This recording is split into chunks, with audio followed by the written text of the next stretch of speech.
konventa duhet të avansojnë gjithë kohës, edhe në kuptim ondi jashtëm. Ne kemi avansu në drejtimin e hartimit të konventa tjera kundër diskriminimit dhe për drejtat e njerëzit. Konventa e Istanbulit dhe përfshirja e saj në legjislacionin fuqi është inkurajuese, mbetet pjesë. Në këtë moment unë kisha kalu fjalën zonjës Sonja Lloju, një fjalë dhe juve të shfrytëzojmë rastin derisa janë mysafirët për me kemi përshëndet disa zonjën Tinka Kurti Andrej kemi fjalën.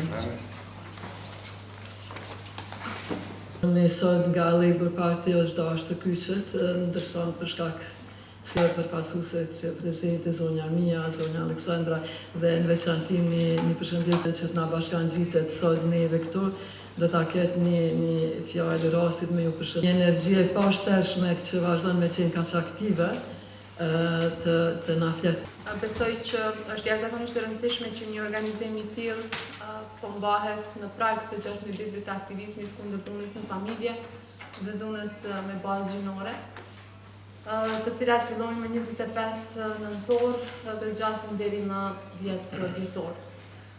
Por besoj të gjithë pajtohemi që jo vetëm në 16 ditë, por çdo ditë të angazhimit tonë duhet të adresojmë fenomene me të cilat fatkeqësisht ende përballet shoqëria jonë.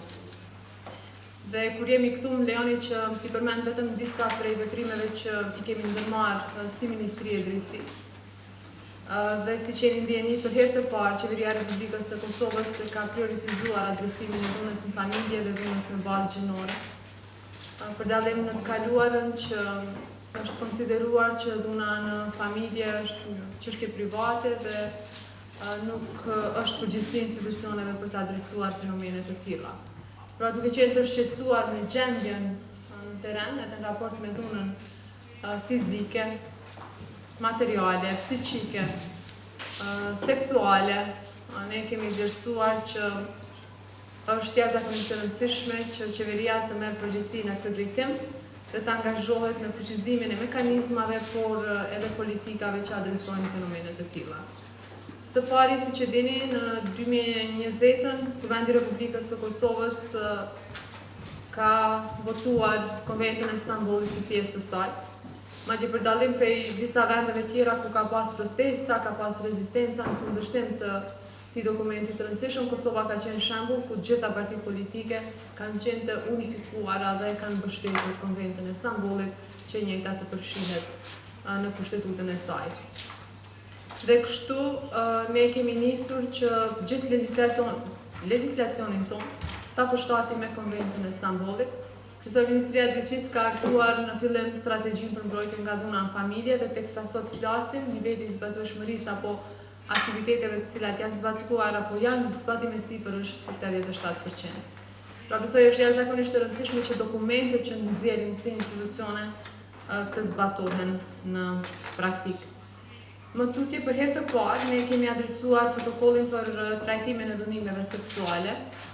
Është një dokument po ashtu shumë i rëndësishëm dhe që kemi bërë për herë të parë, në mënyrë që secili institucion të jetë i vetëdijshëm për përgjegjësitë që ka në rastet e dhunimeve seksuale.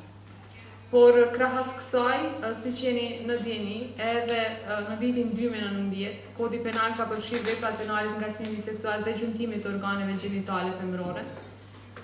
Po ashtu në adresimin e dhunës seksuale, Kodi Penal përcakton gjithashtu termin pëlqim, si dhe disa rrethana jo shtërruese kur nuk mund të thuhet se merret pëlqimi, të cilat paraqesin një akt të rëndësishëm drejt përvetësimit të një qasje të pëlqimit të bazuar në kontekst.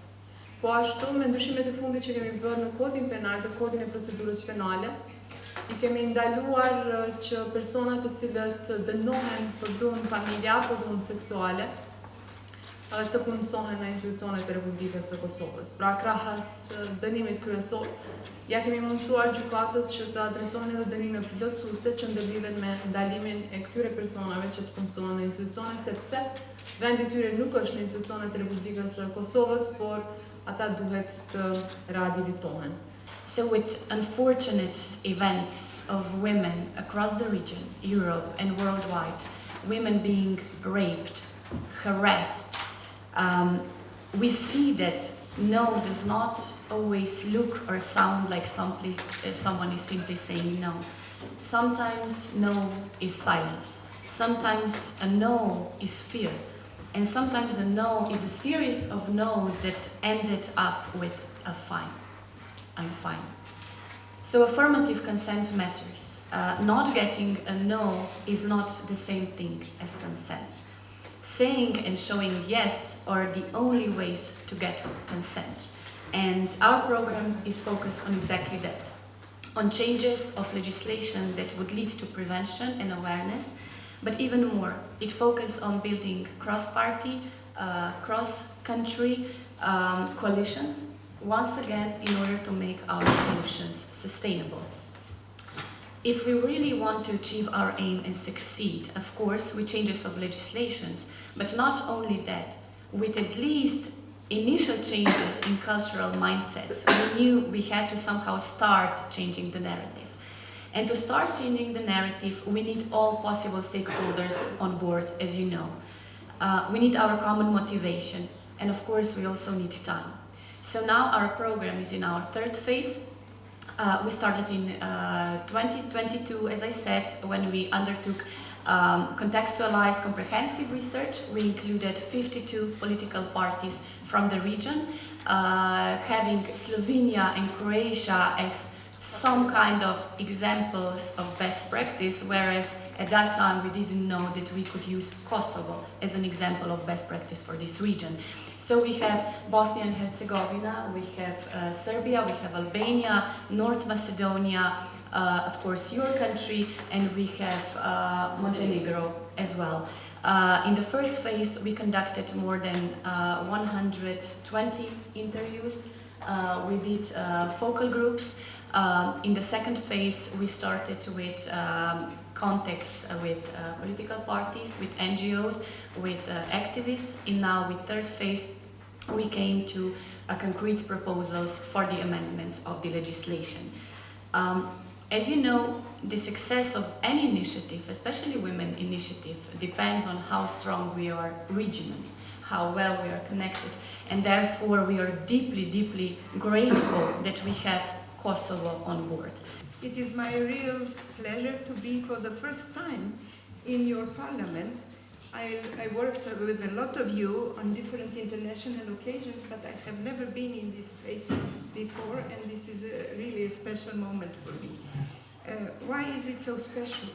Because I have a very long memory. I remember the situations from the times when we still were in the same country together. And I remember that in those times, before 90s, women in Yugoslavia were on the very top of the world regarding gender equality. In every name of this thing, in economic rights, in social rights, in health rights, in reproductive rights, even in politics. You know, in 1995, the global average of women in parliaments was 11%. But in Slovenia, in my republic, it was 27%. And even in Kosovo, which was not on the top of Yugoslavia in this sense, it was 17%. So we were higher than the average of the globe. We were higher of many, many very long democratic countries of the world. And then the fall of the Berlin Wall, the dissolution of Yugoslavia, the wars in the Balkans changed it completely.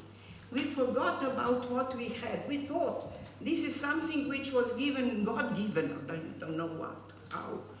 And we thought that in European Union there will be roses and everything will be fine. But it didn't work like this. We discovered very soon, after the first free elections, that democracy failed women in the first step. It really failed. You know, as I told you, in Slovenia we were at 27% of women in the parliament. After first free elections we are down to 11. You know what happened in Serbia, in Croatia, in Montenegro, in Macedonia? They were down below 5%. We had the percentage of the countries, of the least developed African countries in this sense. And this was felt later on in politics which developed, in these savage wars which we had in the Balkans. And after this moment, I think that women started in this Balkan region their long march back to power, to politics which will serve the people. This is a regional NGO think tank which is based in Vojvodina, in Novi Sad, and it was founded by a group of youngish people from the region who actually combine political experience, activism, and think tank experience and policy development experience. So it is not a typical NGO because many of us have political background, many of us have been ministers, members of parliament, which also provides us with the opportunity to approach developing policies in a way which is not so usual when we speak about civil society organizations. And this is actually one of the reasons why we adopted this bit unusual method when we approach this issue as well. So the main goal of ADD, as we call our academy, is actually to develop policies, regional policies that would lead to democratization of the region, to deal with regional challenges, regional issues, to approach them from a perspective that is not usual for us. So all of the countries are trying to solve their own problems on their own, while there are many, many issues that need to be dealt with regionally. And some of the main topics we are dealing with are facing the past process, reconciliation in the region, democratization, and obviously human rights.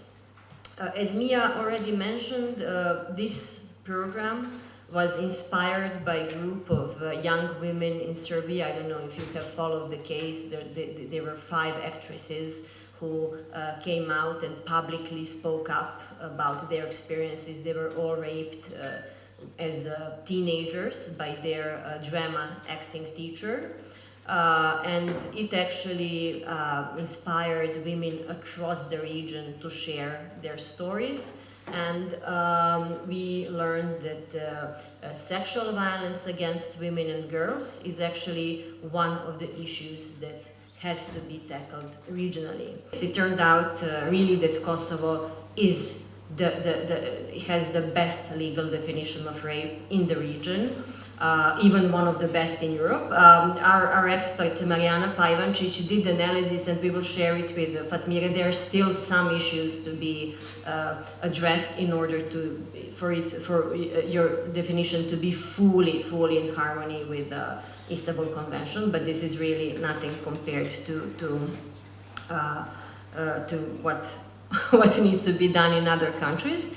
And I will conclude with this. I think that there are some lessons that we learned that maybe I want to share with you. First, we have to work together within countries, which is something that we're not used to do, because in our countries, divisions between political parties are like division between continents or wards, and we really are not accustomed to be working together. If we are against each other, then we are against each other in all fields, and there's nothing that we can do together. So this is the first lesson that we need to learn. Është përdor për herë të parë një post ministror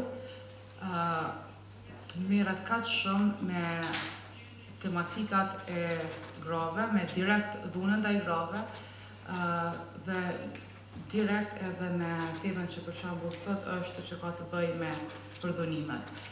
Kjo na ka bë me pa, besoj institucionet, ndoshta jo ne që veç se kemi pas në vëmendje, po plot të tjerë që si mundet më përdor një post i lartë shtetëror në dobi të grave. Pra që të shihet që jetët e grave, eksperiencat e tyre, diskriminimet që u bëhen, janë politike dhe të tilla duhet trajtohen.